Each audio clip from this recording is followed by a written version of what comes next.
السلام عليكم ورحمة الله وبركاته.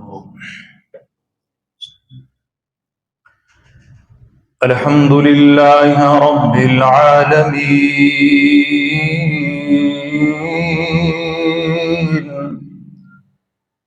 الحمد لله نحمده ونستعينه ونستغفره ونؤمن به ونتوكل عليه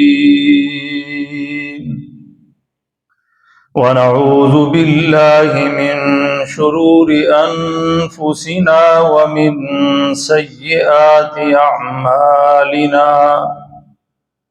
من يهده الله فلا مضل له ومن يضلله فلا هادي له، وأشهد أن لا إله إلا الله وحده لا شريك له، وأشهد أن محمدا عبده ورسوله.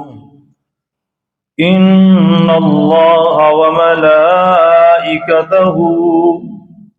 يصلون على النبي يا أيها الذين آمنوا صلوا عليه وسلموا تسليما.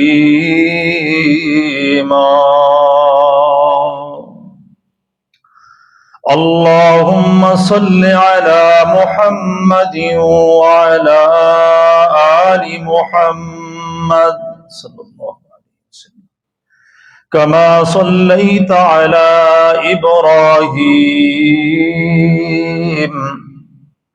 وعلى آل إبراهيم إنك حميد مجيد.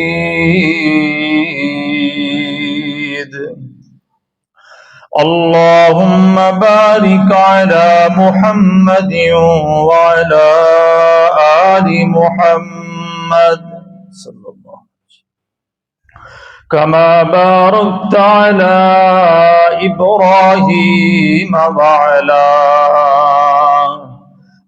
آل إبراهيم إنك حميد مجيد.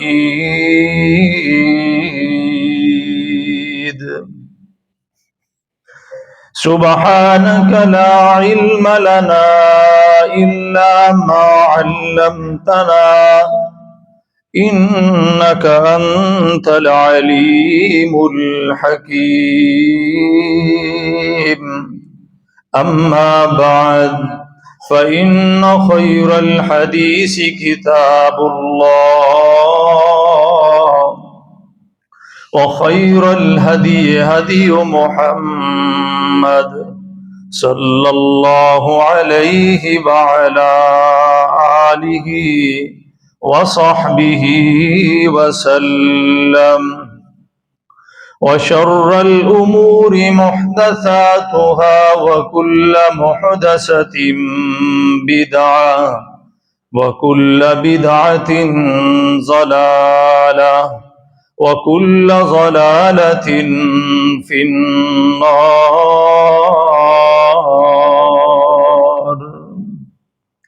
رب اشرح لي صدري ويسر لي أمري واحلل عقدة من لساني يفقه قولي. أعوذ بالله السميع العليم من الشيطان الرجيم. بسم الله الرحمن الرحيم.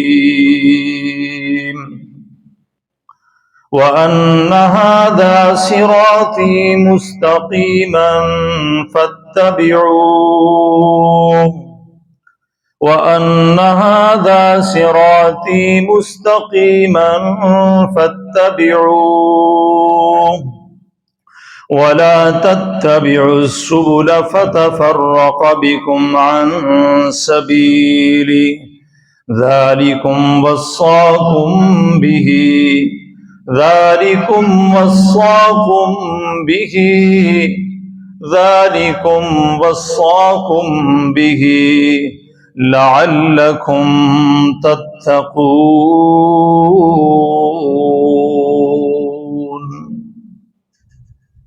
ہر قسم کی حمد و ثنا، بزرگی، برتری، بڑائی، کبریائی اللہ مالک العالم کے لیے ہے۔ درود و سلام امام المرسلین و خاتم النبیین، امام اعظم جناب محمد کریم صلی اللہ علیہ وعلی آلہ وسلم کی ذات گرامی پر حمد و ثنا اور درود و سلام کے بعد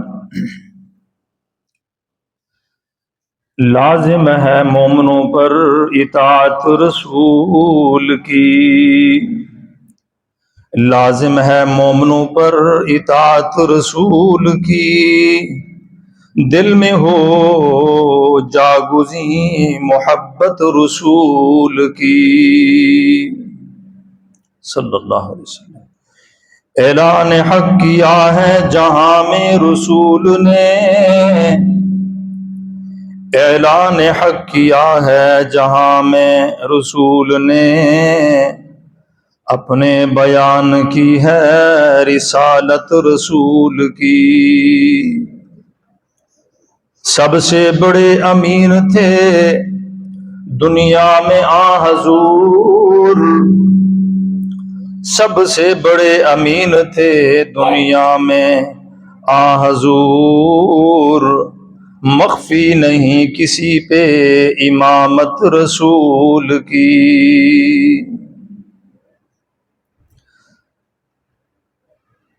سچا ہے کون آپ سے بڑھ کر جہاں میں، سچا ہے کون آپ سے بڑھ کر جہاں میں، مشہور ہے جہاں میں صداقت رسول کی۔ قرآن گواہ ہے آپ کے خلق عظیم پر، روشن تھی آفتاب سے سیرت رسول کی صلی اللہ علیہ وسلم۔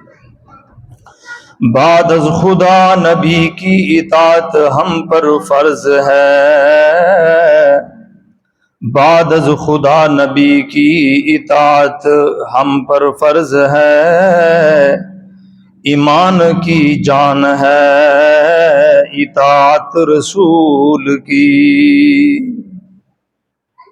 مومن وہ اپنے آپ کو کہتا ہے کس طرح، مومن وہ اپنے آپ کو کہتا ہے کس طرح، رکھتا نہیں جو دل میں محبت رسول کی۔ سب سے بلند جیسے محمد کی شان ہے، سب سے بلند جیسے محمد کی شان ہے صلی اللہ علیہ وسلم، یوں ہی بلند شان ہے امت رسول کی۔ دنیا میں جس کا سنت نبوی پہ ہو عمل، دنیا میں جس کا سنت نبوی پہ ہو عمل، اس کو نصیب ہوگی شفاعت رسول کی۔ توحید کی ضیاء سے منور ہوا جہاں، توحید کی ضیاء سے منور ہوا جہاں، روشن ہوئی وہ شمع ہدایت رسول کی صلی اللہ علیہ وسلم۔ کفر و شرک و نفاق کی شب ہوئی تمام، کفر و شرک و نفاق کی شب ہوئی تمام، چھوٹی جہاں میں کفر و شرک و نفاق کی شب ہوئی تمام، ظاہر ہوئی جہاں میں صبح نبوت رسول کی صلی اللہ علیہ وسلم۔ دنیا کا ذرہ ذرہ خوشی سے جو چمک اٹھا، دنیا کا ذرہ ذرہ خوشی سے چمک اٹھا، جس دن ہوئی ظہور ولادت رسول کی۔ لازم ہے مومنوں پر اطاعت رسول کی، دل میں ہو جا گزی محبت رسول کی۔ سامعین حضرات، اللہ رب العالمین نے انسانوں کی رہنمائی کے لیے ایک پاک اور منزہ اور صاف دین ہمیں اللہ تعالی نے عطا فرمایا ہے، اور وہ دین اس قدر صاف اور پاک ہے جو تمام تر خرافات سے، بدعات سے اور باطل نظریات سے، ہر وہ عمل جس سے انسان کو، مومن مسلمان کو، اس میں پہلو تھا کہ یہ رب کے راستے سے ہٹ نہ جائے اور گمراہی میں نہ چلا جائے، اللہ کے دین نے ہر بات واضح بیان کر دی ہے اور سمجھا دی ہے۔ اس لیے ارشاد فرمایا، حدیث نبوی ہے صلی اللہ علیہ وسلم، فرمایا کہ ایاکم والغلو فی الدین فانما ہلک من کان قبلکم والغلو فی الدین۔ اپنے اس دین میں، اسلام کے اندر غلو سے بچو۔ پہلی قومیں جو تباہ ہوئی ہیں انہوں نے اپنے دین میں غلو داخل کر دیا تھا۔ غلو کہتے ہیں جو دین میں بات نہ ہو اور اپنی طرف سے بنا کے ڈال دی جائے، یہ غلو ہے۔ اور حکم امت کو یہی ہے کہ ایاکم والغلو، اپنے آپ کو دین میں غلو کرنے سے بچاؤ۔ ارشاد ہوا، رسول اکرم صلی اللہ علیہ وسلم فرماتے ہیں، لا تطرونی کما اطرت النصارى عیسی ابن مریم۔ فرمایا کہ تم مجھے اس طرح نہ بڑھا دینا، میری حیثیت مقام اتنا نہ لے جانا جتنا عیسائیوں نے حضرت عیسیٰ علیہ السلام کا بڑھا دیا تھا، حتیٰ کہ وہ کہہ بیٹھے کہ عیسیٰ اللہ کا بیٹا ہے۔ فرمایا کہ میرا ایک مقام ہے، اللہ نے مجھے مرتبہ اور منصب دیا ہے، لا تطرونی، اس سے آگے مجھے مت بڑھانا، کہیں مجھے اللہ کا شریک، میرا اللہ کا بیٹا نہ بنا دینا، حالانکہ اللہ کا کوئی بیٹا نہیں ہے۔ اس لیے فرمایا کہ میری محبت میں غلو نہیں کرنا۔ امام مالک رحمہ اللہ سے پوچھا گیا، کوئی ایک ایسا انسان کوئی اچھا کام کرتا ہے اور وہ دین میں پہلے موجود نہیں ہے، آپ اس کے بارے میں کیا کہتے ہیں؟ تو امام مالک رحمہ اللہ نے بڑا پیارا جواب دیا، دل کی تختی پر لکھ کر جائیں۔ کہتے ہیں جو دین میں کوئی نئی بات شروع کرتا ہے، حالانکہ وہ دین میں پہلے نہیں ہے، اگرچہ وہ کتنی ہی اچھی کی نہ ہو، کیوں نہ ہو، فرمایا کہ وہ بندہ زام کا شکار ہے۔ زا عین میم، زام۔ فرمایا کہ زام کسے کہتے ہیں؟ فرمایا کہ زام یہ ہے کہ اس بندے نے یہ سمجھ رکھا ہے کہ رسول اللہ نے دین پہنچانے میں خیانت کی ہے، اس لیے تو اس نے نیا کام شروع کیا ہے۔ وہ اللہ کے رسول کے دین میں خیانت سمجھتا ہے، تو کمی رہ گئی ہے۔ اس لیے فرمایا کہ کسی کو اجازت نہیں ہے کہ دین میں اچھے سے اچھا کام جاری کرنے کی اجازت نہیں ہے، یہ تو پھر دین میں خیانت ہو جائے گی۔ اللہ کے رسول نے کیا دین تم تک نہیں پہنچایا؟ اس لیے رسول اکرم صلی اللہ علیہ وسلم ہر جمعے والے دن یہ الفاظ پڑھتے تھے خطبے کے اندر، وَشَرَّ الْأُمُورِ مُحْدَثَاتُهَا، کاموں میں سے سب سے برے کام وہ ہیں محدثاتها، جو خود گڑے جائیں، خود بنائے جائیں، وَكُلُّ مُحْدَثَةٍ بِدْعَةٍ، اور ہر گھڑا ہوا کام بدعت ہوتا ہے. وَكُلُّ بِدْعَةٍ ضَلَالَةٍ، اور جو بدعت ہے وہ انسان کو گمراہی میں لے کے جاتی ہے. اور وَكُلُّ ضَلَالَةٍ فِي النَّارِ، اور ہر گمراہی انسان کو جہنم میں لے کے جائے گی. اس لیے منع کر دیا ہے بری چیزیں پیدا کرنے سے. وَشَرَّ الْأُمُورِ مُحْدَثَاتُهَا، ہر وہ نیا کام جس کی دین میں اصل موجود نہیں ہے اس کو جاری کرنا، شروع کرنا. فرمایا کہ یہ بدعت ہے. اما عائشہ رضی اللہ تعالی عنہا کے پاس 3 صحابہ آئے، آپ کی عبادت کے بارے میں پوچھا، آپ کی سیرت کے بارے میں پوچھا. اما عائشہ نے بیان کیا کہ آپ ایسے عبادت کرتے ہیں، یہ کرتے ہیں، رات کو اتنی عبادت. وہ تینوں بندے اپنے عقل سے فیصلے کرنے لگے، کہنے لگے آپ کے تو گناہ اللہ نے پہلے والے آگے والے سب معاف کر دیے ہیں، اور آپ نے کبھی غلطی کرنی ہی نہیں ہے، تو آپ اتنی محنت کر رہے ہیں، ہمیں تو پھر اس سے زیادہ محنت کرنی چاہیے، ہم تو گناہگار ہیں. وہ تینوں نے پھر کیا کیا؟ ایک نے کہا جب میں آج کے بعد ساری رات قیام کروں گا، کھڑے ہو کے میں نے بس تہجد ہی پڑھتے رہنا ہے. تیسرے نے کہا کہ میں کبھی شادی نہیں کروں گا، شادیوں میں پھنس گیا تو عبادت کہاں جائے گی. اور تیسرے نے کہا کہ میں آج کے بعد روزے ہی رکھوں گا، کبھی جو ہے نا میں دن نہیں چھوڑوں گا جس میں روزہ نہ رکھوں. نبی صلی اللہ علیہ وسلم کو پتہ چلا، آپ نے ان تینوں کو بلایا. آپ نے فرمایا تم تینوں غلط ہو. سنت میری یہ ہے، میں رات کو سوتا بھی ہوں، عبادت بھی کرتا ہوں، میں نے شادیاں بھی کی ہیں، میرے بچے بھی ہیں، اور میں روزے بھی رکھتا ہوں. اگر تمہیں زیادہ شوق ہے روزے رکھنے کا تو مہینے میں 3 روزے رکھ لو، اللہ تمہیں پورے مہینے کا ثواب دے دے گا. اگر اتنا زیادہ اور شوق ہے تو ہفتے میں 1 روزہ رکھ لو.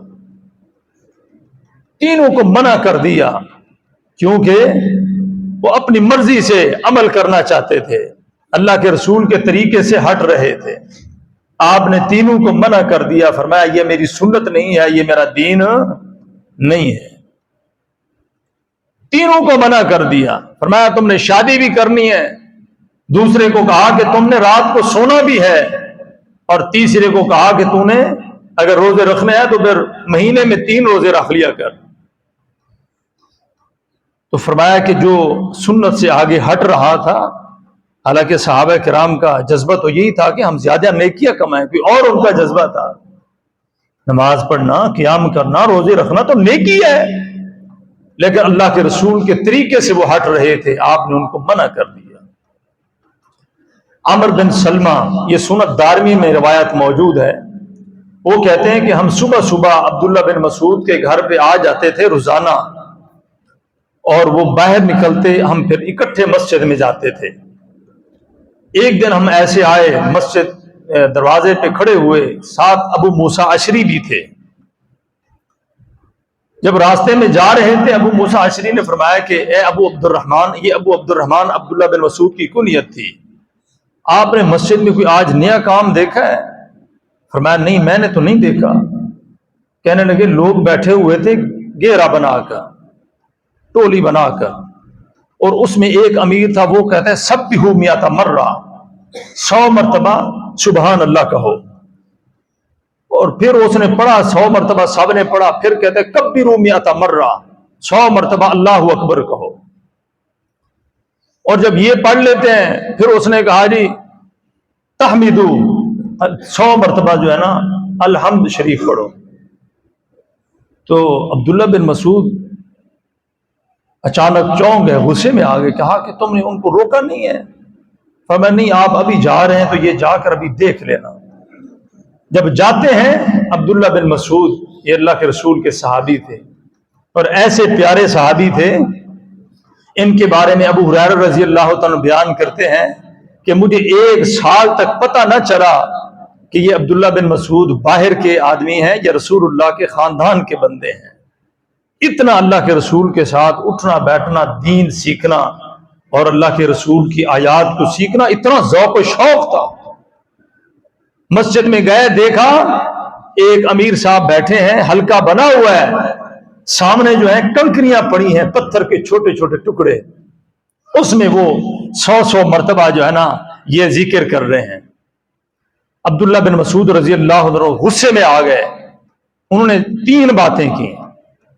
پہلی بات کی، کہا تم اتنا جلدی گمراہ ہو گئے ہو؟ ابھی اللہ کے رسول کے جوتے موجود ہیں، کپڑے موجود ہیں، بیویاں موجود ہیں، صحابہ موجود ہیں، یہ تم نے نیا کام کہاں سے شروع کر دیے؟ اتنا جلدی گمراہ ہو گئے ہو تو؟ ایک بات۔ دوسری بات فرمایا کہ یہ جو تم نے کام شروع کیا ہے، اس کا مطلب یہ ہے کہ تم اللہ کے رسول سے آگے بڑھ گئے ہو، اللہ کے رسول نے یہ کام نہیں کیا، تم نے شروع کر دیا ہے۔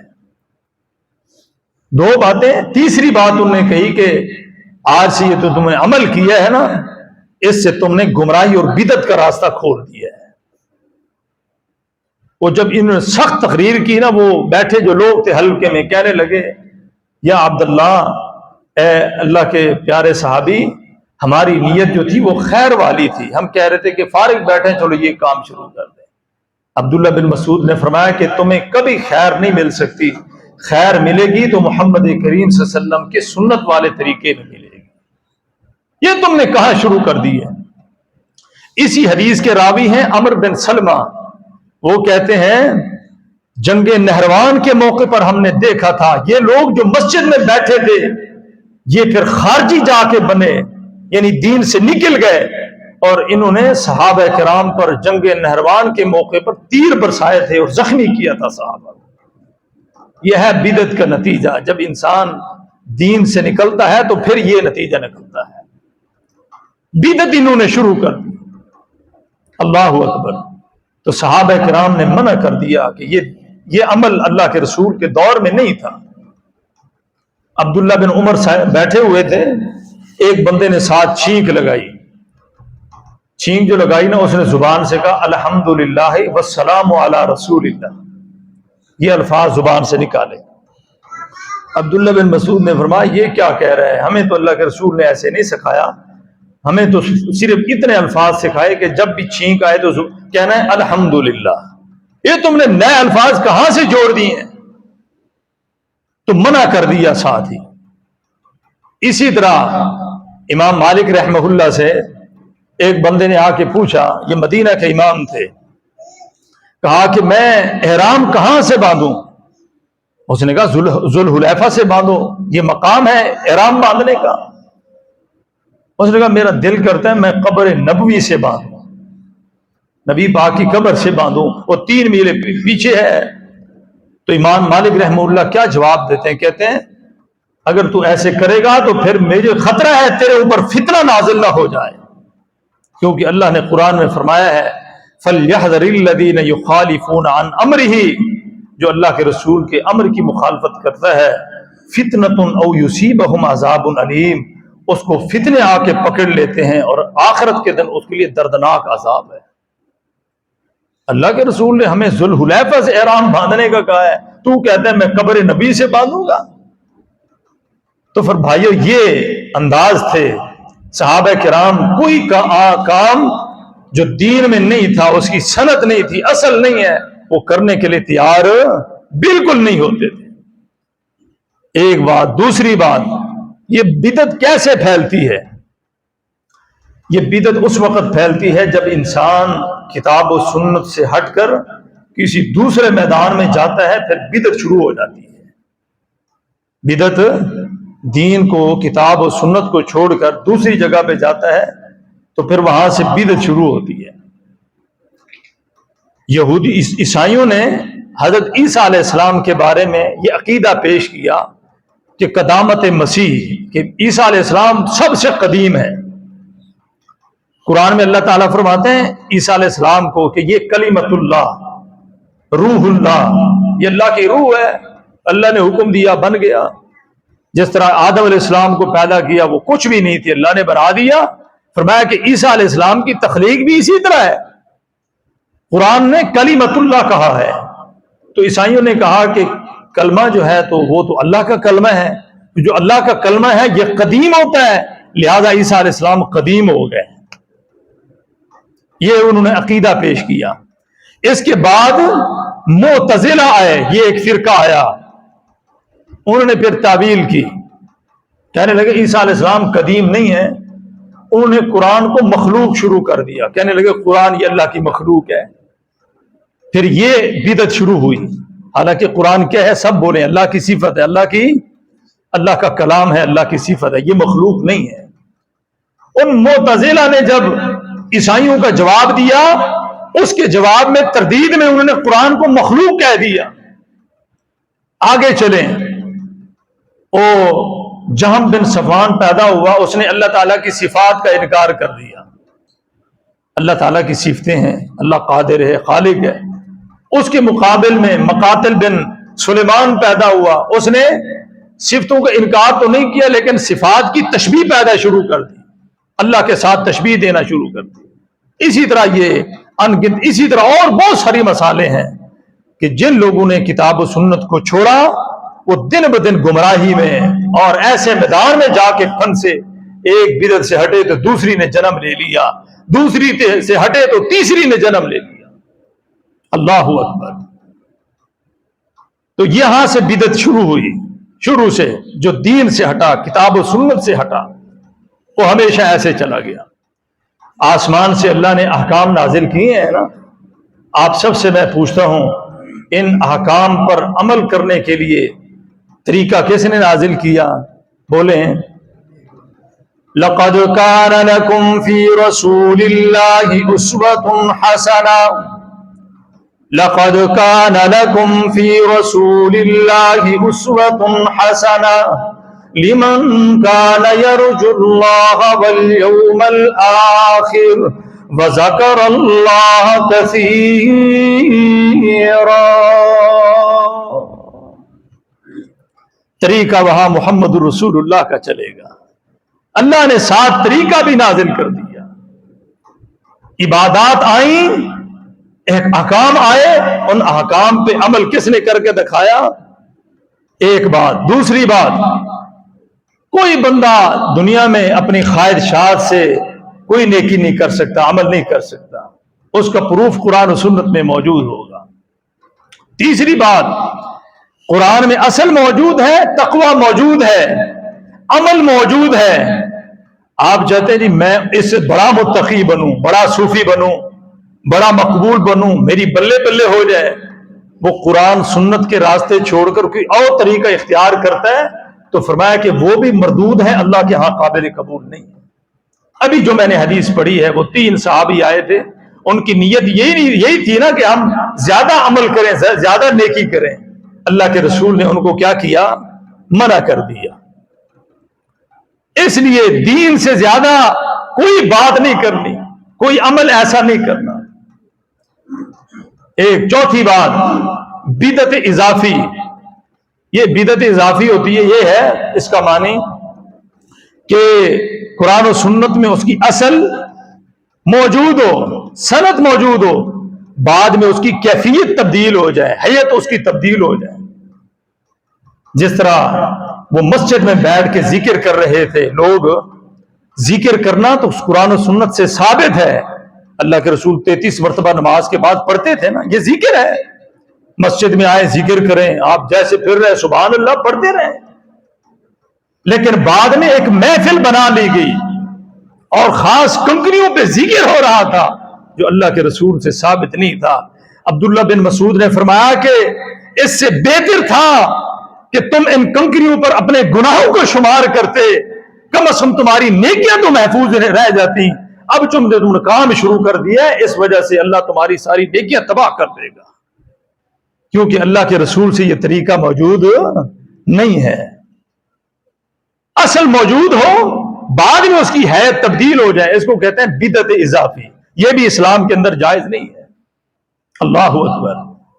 اس لیے بھائیو، بدعت یہاں سے شروع ہوتی ہے جب انسان قرآن و سنت سے ہٹتا ہے۔ عبداللہ بن مسعود فرمایا کرتے تھے ترکتکم السنہ، اگر تم اللہ کے رسول کی سنت کو چھوڑو گے تم گمراہ ہو جاؤ گے۔ تم کیا ہو جاؤ گے؟ گمراہ ہو جاؤ گے۔ اور جب انسان بدعت میں پڑتا ہے، وہ کام جو دین میں نہیں ہے اس میں پڑتا ہے، اس کی وجہ سے اختلاف کے دروازے کھلتے ہیں، رحمت کے دروازے کبھی نہیں کھلتے، اختلاف ہی اختلاف شروع ہو جاتا ہے۔ اللہ اکبر۔ ابن ماجہ کے اندر حدیث ہے، یہ حدیث بھی ذرا سنتے جائیں۔ نبی کریم صلی اللہ علیہ وسلم فرماتے ہیں لا يقبل اللہ لصاحب بدعۃ ولا صوما ولا صدقۃ ولا عمرا ولا حجا ولا صرفا ولا عدلا يخرج من الاسلام كما تخرج الشعرة من العجلین۔ اللہ اکبر۔ اللہ کے رسول فرماتے ہیں اللہ بدعتی انسان کی نہ روزہ قبول کرتا ہے، نہ نماز قبول کرتا ہے، نہ حج قبول کرتا ہے، نہ عمرہ قبول کرتا ہے، نہ اس کا صدقہ قبول کرتا ہے، نہ اس کی نفلی عبادت قبول کرتا ہے۔ فرمایا کہ وہ دین سے ایسے نکل جاتا ہے جیسے بال آٹے سے نکال لیا جائے۔ اللہ اکبر۔ آپ بتائیں اس سے بڑی کبھی صورت اور ہو سکتی ہے؟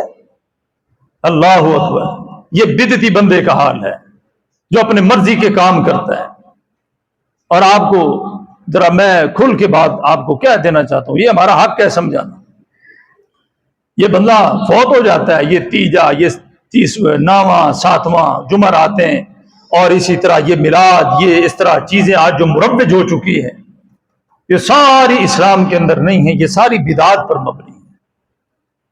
اور جب ہم کہتے ہیں نہیں ان کا ثبوت تو صحابہ کرام کے دور میں نہیں ہے، کسی ایک صحابی نے یہ کام ہی نہیں کیا، تو پتہ ہو جواب کیا دیتے ہیں؟ کہتے ہیں نہیں پھر آپ اس دور میں گاڑیاں چلا رہے ہیں تو یہ بھی تو پھر بدعت ہوئی، صحابہ کے دور میں گاڑی نہیں تھی۔ گھڑی پہنتے ہیں یہ تو پھر بدعت ہوئی نا جی، صحابہ کے دور میں تو گھڑی نہیں تھی۔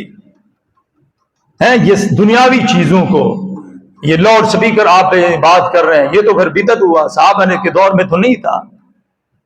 آپ خود سب سمجھدار ہیں، ان چیزوں کے جب دلیل مانگی جاتی ہے تو یہ چیزیں پیش کی جاتی ہیں۔ اس کا مقصد ہے ان کے پاس کوئی دلیل نہیں ہے قرآن و سنت میں جو یہ سارے کام کر رہے ہیں۔ اگر کوئی دلیل ہوتی تو قرآن و سنت سے دلیل دی جاتی ہے۔ باقی یہ دنیا میں جتنی چیزیں ہیں، جہاز ہو گئے، کہتے ہیں جہاز میں بیٹھنا بدعت ہے، اللہ کے رسول کے دور میں تو نہیں تھا۔ ریل گاڑی اب آ گئی ہے تو یہ لہذا بدعت، اب ہر دور میں جی الگ طریقہ ہوتا ہے منانے کا، لہذا یہ بھی کیا جائے۔ اللہ اکبر۔ اللہ نے نا جتنے باطل دروازے تھے اللہ نے اپنے قرآن میں سارے بند کر دیے ہیں۔ اللہ اکبر۔ قرآن میں اللہ فرماتے ہیں جہاں سواریوں کا اللہ نے تذکرہ کیا، جہاں اللہ نے بہت ساری نعمتوں کا تذکرہ کیا، آخر میں اللہ تعالیٰ فرماتے ہیں وَيَخْلُقُ مَا لَا تَعْلَمُونَ۔ اللہ فرماتے ہیں سواریاں پیدا کرنے کے بعد میں بات نہیں ہے۔ اور تیسری بات کہتے ہیں نہیں کثرت حق والی ہوتی ہے، ہمارے پاس کثرت ہے لہذا ہم سچے ہیں۔ اور اللہ تعالیٰ نے یہ دروازہ بھی بند کیا ہے قرآن میں۔ یہودی کہتے تھے یہ مسلمان کبھی جنت میں نہیں جائیں گے، جنت تو بنی ہمارے لیے ہے، یہ یہودی کہتے تھے، عیسائی بھی کہتے تھے۔ اللہ نے ان کی اس بات کا تذکرہ قرآن میں کیا ہے وَقَالُوا لَن يَدْخُلَ الْجَنَّةَ إِلَّا مَنْ كَانَ هُودًا أَوْ نَصَارَىٰ وَقَالُوا لَن يَدْخُلَ الْجَنَّةَ إِلَّا مَنْ كَانَ هُودًا أَوْ نَصَارَىٰ تِلْكَ أَمَانِيُّهُمْ قُلْ هَاتُوا بُرْهَانَكُمْ إِن كُنتُمْ صَادِقِينَ۔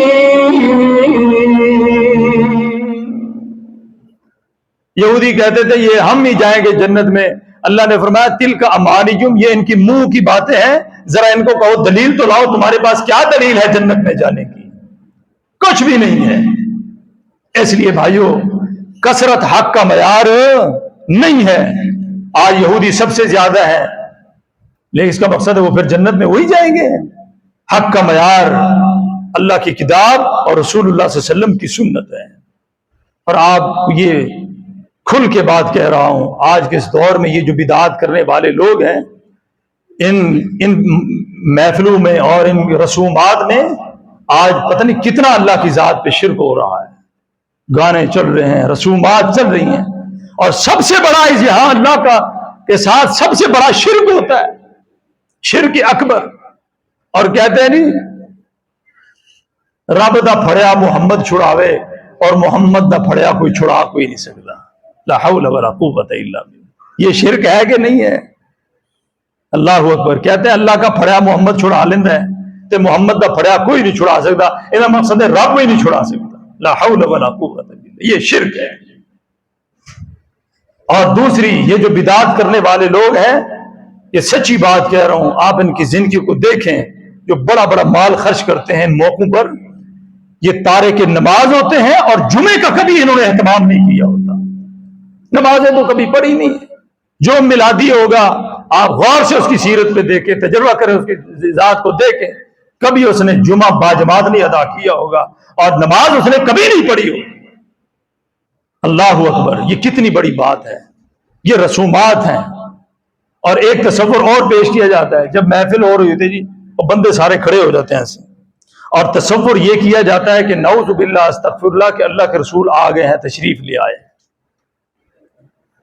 اور آنکھیں نیچی کر دینی، اور تصور یہ دیا جاتا ہے. اللہ اکبر.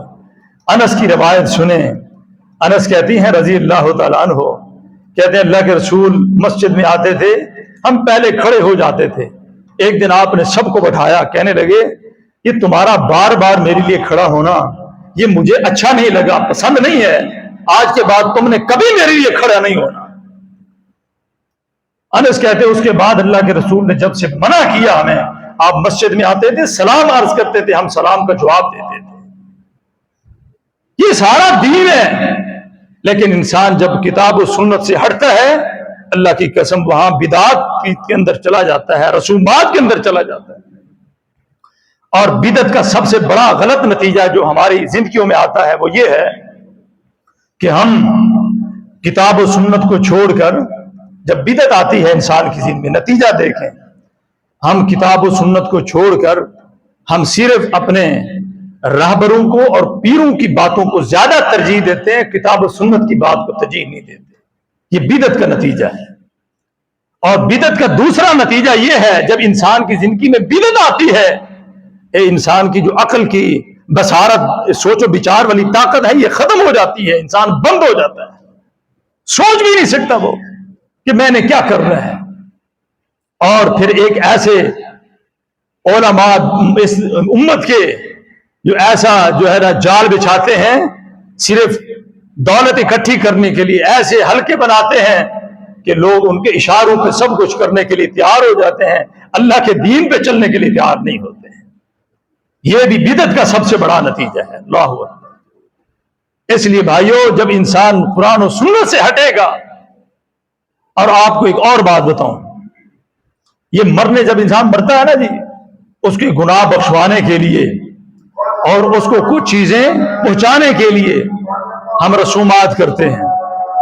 قرآن خوانیاں، یہ قرآن خوانیاں، رسومات، یہ سارا نظام یہود سے ہم نے سیکھا ہے. آپ بائبل پڑھ کے دیکھیں، اور صاحب کا کتاب ہے. یہود آج بھی یہ جو کیتھولک رومن عیسائی یہود ہیں، ان کے راہب آج بھی چرچ میں جو بیٹھے ہوئے ہیں، وہ لوگوں کے گھروں میں جا کے زبور پڑھتے، انجیل پڑھتے ہیں، تورات پڑھتے ہیں، اور اس کے پڑھنے پر وہ نذرانے لیتے ہیں، لوگوں سے پیسے لیتے ہیں. یہ رواج ان کے اندر تھا، اور وہ لوگوں کے اندر یہ چیزیں پیدا کر کے اور کہتے ہیں نہیں بس یہ تمہارے لیے ہم ہیں، ہم یہ ساری چیزیں کرنے کے لیے تیار ہیں. آج وہی مسلمان کر رہے ہیں.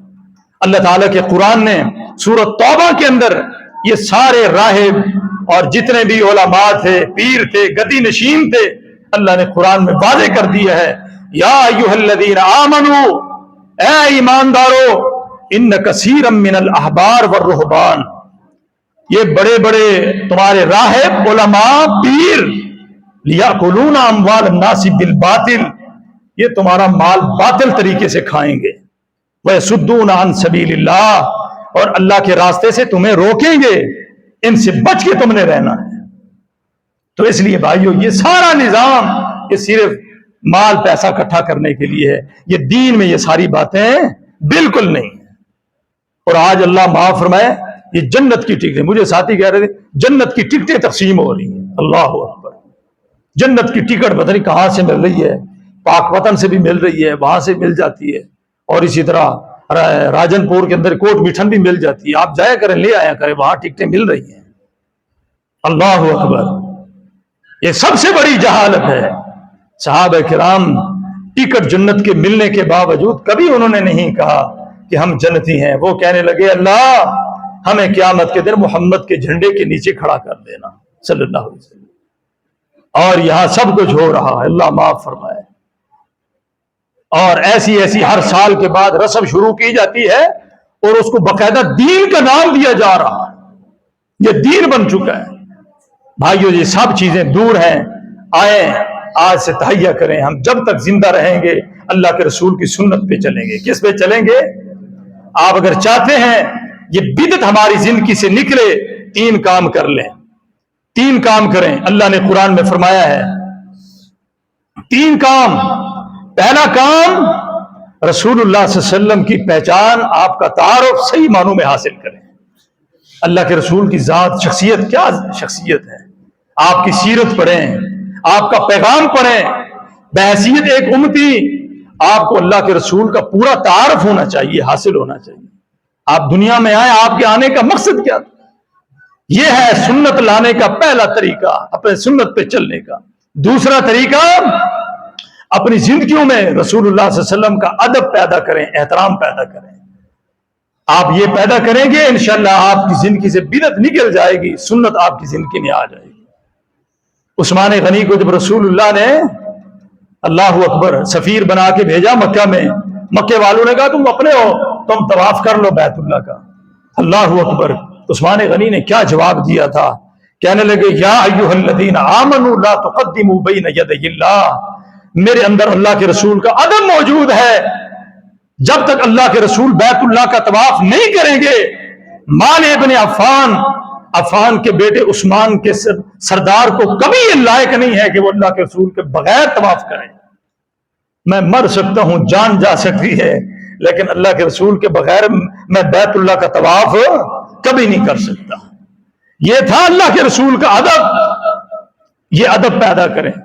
دوسرا طریقہ سنت کو پہ جاری ہونے کا، اپنے آپ کو زندگی میں سنت پیدا کرنے کا، کہ آپ اللہ کے رسول کی اتباع کر لیں۔ اطاعت صرف کس کی کرنی ہے؟ اللہ کے رسول کی کرنی ہے۔ جب آپ یہ تینوں چیزیں اپنائیں گے انشاءاللہ آپ کی زندگی سے بدعت ختم ہو جائے گی اور سنت انشاءاللہ آ جائے گی۔ آج جب سنت آئے گی، اور سنت کے پھر بڑے ثمرات ہیں، 1-2 آیات قرآن کریم کی میں سناتا ہوں، اس کے بعد بات ختم کرتے ہیں۔ سنت کا پہلا فائدہ، پہلا ثمر اللہ قرآن میں فرماتے ہیں من یطع الرسول فقد اطاع اللہ ومن تولى فانما عليك حفیظا، فرمایا جو میرے رسول کی اطاعت کر لے گا گویا اس نے اللہ کی اطاعت کی ہے۔ یہ سنت کا فائدہ ثمرہ انسان کو حاصل ہوتا ہے دنیا میں۔ جو اللہ کے رسول کی اطاعت کر لے گا، فرما برداری کر لے گا، گویا اس نے کس کی اطاعت کی ہے؟ اللہ کے رسول کی اطاعت کی ہے۔ اللہ کی اطاعت تمہیں مل جائے گی اور اللہ کا راستہ تمہیں مل جائے گا۔ یہ سنت کا پہلا فائدہ۔ دوسرا فائدہ، آپ کو سنت پہ چلنے کی وجہ سے صراط مستقیم ملے گا۔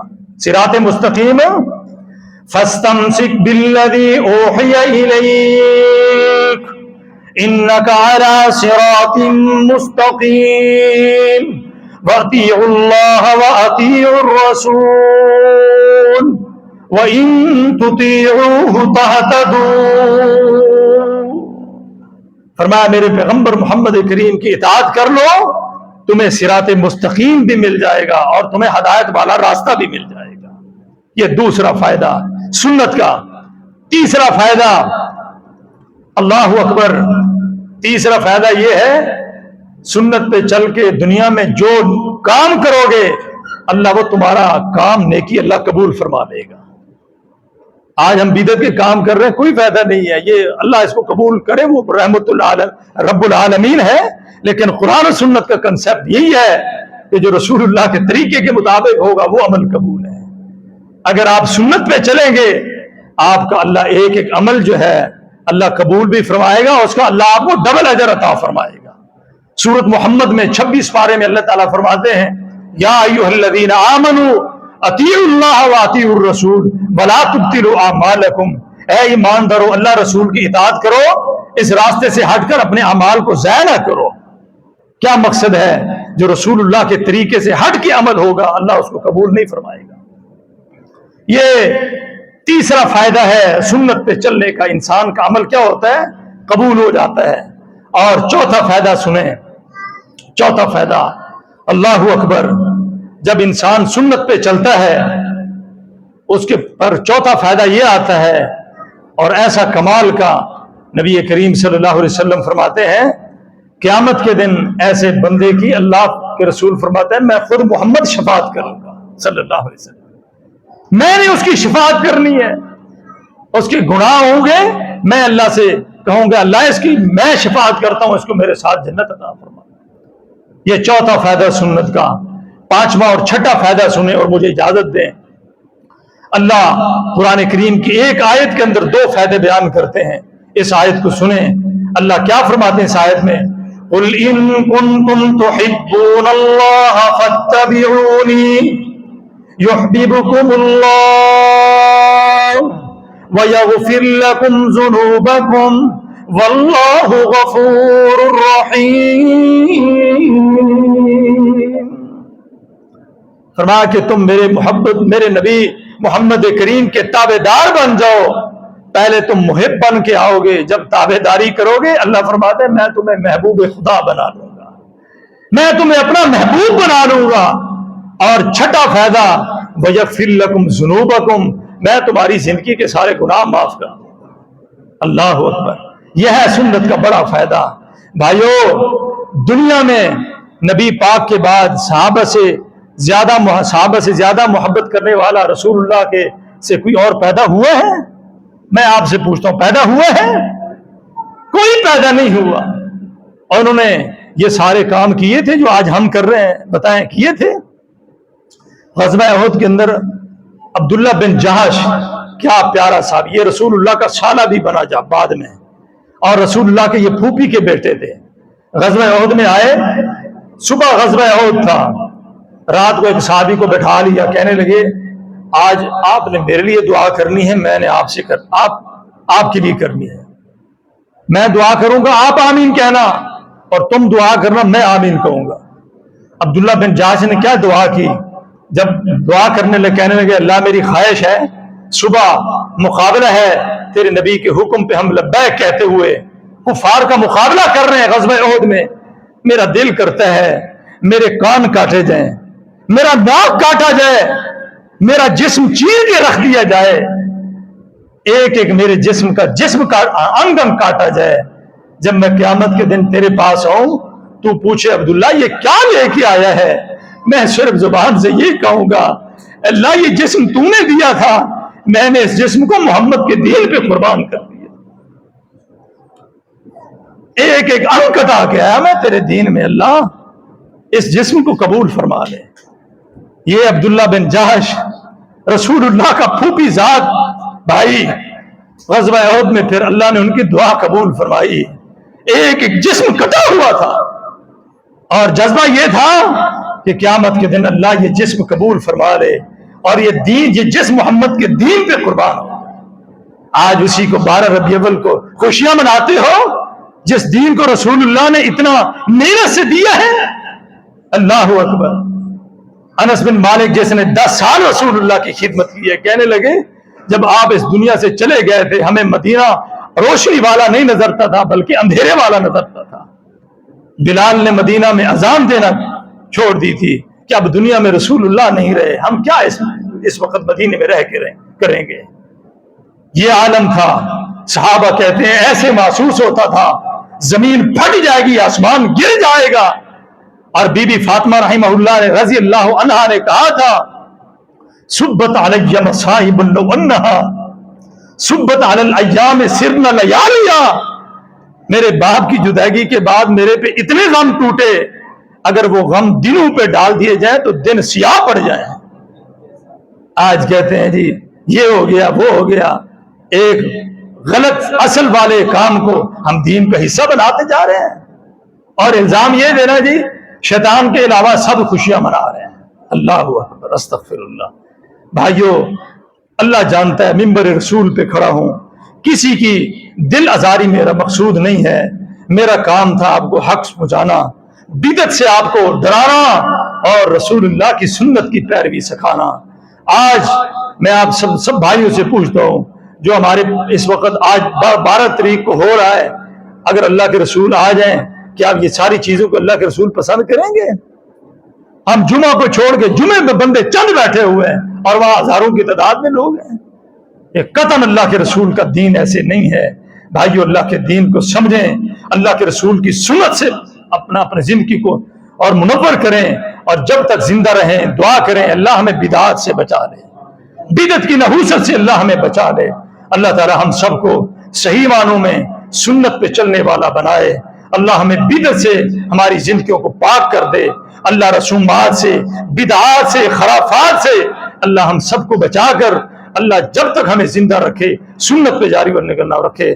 سبحان ربک رب العزت عما یصفون وسلام علی المرسلین والحمد للہ رب العالمین.